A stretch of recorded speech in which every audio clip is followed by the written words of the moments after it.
Sure, awesome to jump in here.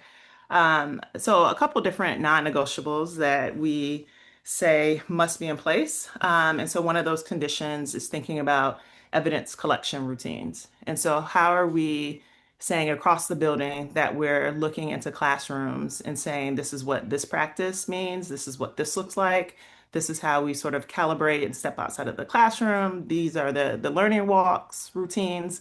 And so I would say that's the non-negotiable to kind of make sure that that condition is in place. I'd also name that when you have an evaluation sort of like set up within a district, and I come from Chicago Public Schools, and also I manage the coaches in Evanston School District most recently. Um, we had to talk about like what is the meeting cadence. And so the coaches weren't necessarily the evaluators, but they were the ones that had to turn the feedback to see growth. And so I think from the evaluator stance, coming up with that predictable schedule, I'm going to have this pre-conference this day. I'm going to lock it in on the calendar.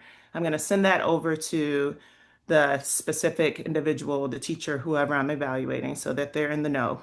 And then I'm going to make sure that there's like a 48-hour window. Then I'm going to go in and observe. Everyone's very clear on what's happening. And then making sure that we have that feedback loop that's really tight. Again, within like 48 hours, I think is really, really important.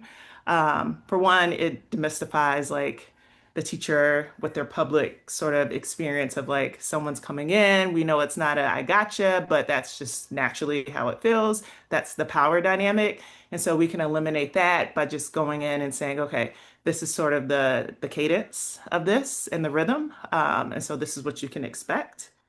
And then from there, the feedback has got to go to the individual that's coaching.